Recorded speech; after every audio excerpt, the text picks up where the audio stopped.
So typically on the Call Mom page, I'm the one that talks to you about the practical side of family life. How to organize a bathroom, how to make a chore chart, how to get your kids on a schedule.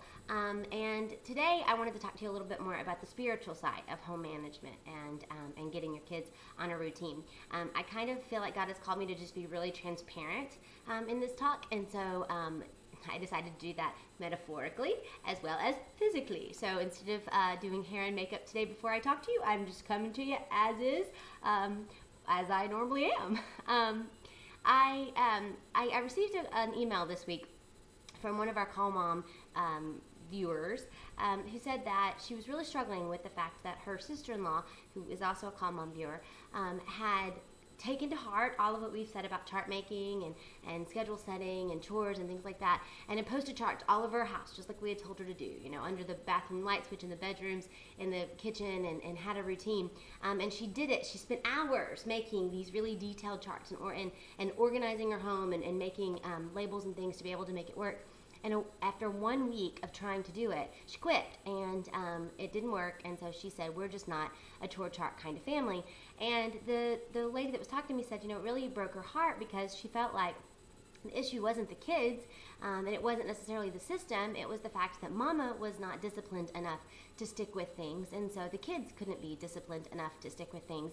And it just really kind of touched my heart as I had my quiet time, as I just meditated on, you know, Lord, how often does my plan for our family and for the raising of my kids in godly character to love the Lord and bring Him glory fail on the altar of my selfishness, of me, of my lack of discipline, of me not wanting to do the things that needed to be done to accomplish what God's called us to, of me wanting to sleep late or be on the computer too long, or visit with a friend instead of doing school, or even things as mundane as finish cleaning the kitchen and not worry about school, because that child learning to read is really causing me some stress, and so it's easier just to load the dishwasher.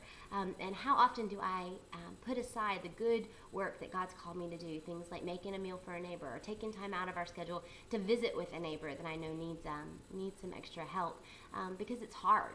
I was talking to my mom yesterday about raising little people. I have a friend that's in a phase of life that I'm out of now, but where she has 4 kids under about 5 and under, and it's just hard.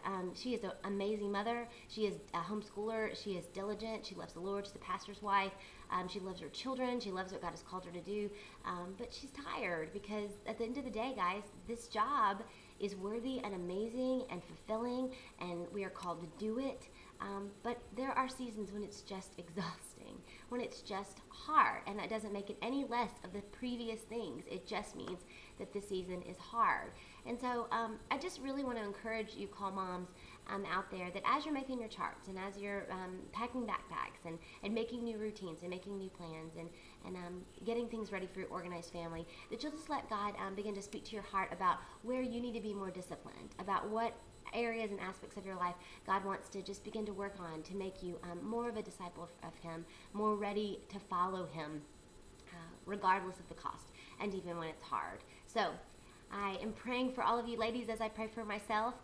I hope that my transparency has spoken to you on some level. I am praying for you, and I pray that you're praying for us as we're all in the trenches together. Thank you, ladies. Have a good day.